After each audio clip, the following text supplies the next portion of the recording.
let's talk about the things that have been going on in and around the game. All right, so Season 4 ends October 25th. There is no official word on when the pre-patch will start.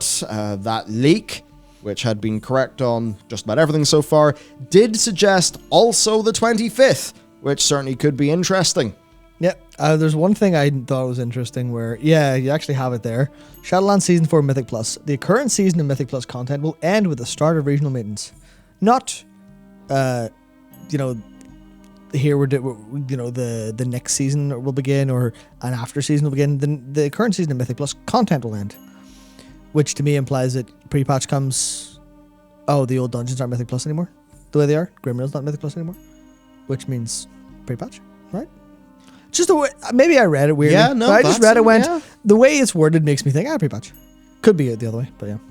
This kind of makes sense. Now, one thing they have done is they've actually extended.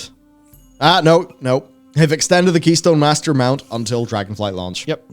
Which I suppose does mean that all those Season 4 dungeons will just continue to Good point, yeah. Shit. exist. So I suppose what they're going to do is they're going to call that the stopping point for Season 4, but you will be able to continue to accrue Mythic Plus ratings so that you can get this mount. So yeah, hey, if you want the Keystone Master mount, then you've got to hit 2,000 rating on before November 28th, which actually might be doable for you and me because we've had a busy while. Yeah. Now then, some other things. So the Shadowlands tier set bonuses will be removed in pre-patch, with Blizzard saying that they will be marked as Legacy, which effectively disables them in combat. Yeah, I think some people were mad about this, but then I can understand why, but Blizzard actually know that. They've said, while it's routine to mark older set bonuses as Legacy, we don't normally take this step so soon after they were acquired. Fortunately, the extent of class changes coming in pre-patch is an exceptional circumstance that's led to this decision, so basically they do not want to repeat this timing when they're marking things as Legacy. Yep. Yeah, it used to be the way that basically they would continue to work, but they would scale down to essentially 0% by the time you hit the next level. That's why when you were level 92, when you were leveling up in BFA, you felt pretty powerful. When you're level 98, 92. There's been so many level squishes that my brain's mush. It was 112 would have been 100. Oh yeah. So whenever you're like level 111 or 112, your Legion legendaries are still scaled up pretty reasonably. But then you're like level 119. Your legendaries have all completely descaled, and you just feel so shitty and weak. Which I guess it means that this will just, bam, it'll happen just like that in pre-patch. Yeah, but the extent of the changes is so wild that it kind of doesn't really. You won't really matter quite as much. And as Ned Soccer points out, talent trees copy some of those. I was about to give the example of the Feral Druid tier set, which is just like that stuff's in your talent tree now. So you would have Berserk on like a 30-45 second cooldown if they both worked in tandem, if you went hard enough, and that would be a bit crazy, so it literally wouldn't work. And as such, content will be retuned, aka nerfed, in 10.0, so the difficulty remains relatively the same. Makes sense, right? So, to get on to new things, release candidate. Release candidate of the PTR is there. The pre-patch event test has been a thing that started. I should probably work out actually getting into that and playing some of it. Hopefully I didn't miss it. Anyway, so it's there. There's the introductory quest line, the Elemental Storm in Badlands and Ungoro, where these storms basically, they change the area's weather, they enhance enemies with additional powers. What happens is like... Elemental Lord spawns and all this stuff, which we'll get into in a little bit. So there's that, as well as the Return to Uldaman level 60 dungeon. So all that stuff is going on. All looks pretty fun. Now, one thing that will end when pre-patch comes out is the 50% XP buff that is currently there in the game. That said, you should not feel bad if you miss out on this.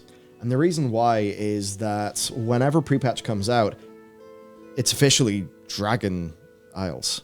Dragonflight, yes. Sorry, Dragonflight. I was about to say Dragonlands, and then I corpsed. So many people call it Dragonlands. It's crazy. All right, great. Well, in that case, the game technically is Dragonlands with all the Dragonlands. I can't do it. Systems in pre-patch. That does include the level squish. Sorry, the XP squish, which effectively does mean that, yeah, you'll miss out on the buff, but leveling 1 through 60 will be significantly faster anyway. I think the ideal maths is like you want to hit like level 35. 31 I saw, but that's not up to date. I don't know. So like level 31 now, and then it's more efficient to level the rest later. I'd say just level up to 50 now, and yeah. Anyway, or do whatever you want. Or don't, video game. Yeah, do whatever. Why do you need new alts? If you've been playing long enough, you could have them all anyway. Yeah. So just buy a boost for it. Oh, sorry, I feel dirty. Yeah. Yeah. So don't sweat it too much. No. I mean, if the Winds of Wisdom buff was activated during pre-patch, it would be insane. It would be broken as fuck.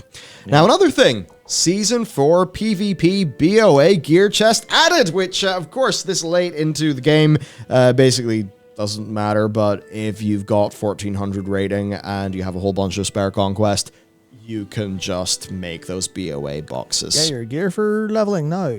Yep, there was also a 30% honor gear discount being applied in Wrath Classic. Also, this was a little bit ago. Of course, we did miss some streams. Nax, Eye of Eternity, and Obsidian Sanctum are out. So, that's kind of a roundup of the overall news. Actually, that's a really good point, actually. Nicholas says, not going to make a new character until 10.0 is out so I can get accustomed to the talents while leveling. That's a good point. If you want maximum comfy enjoyment of video game, you might actually literally just want to not level anything now, even though it'll be slightly more efficient.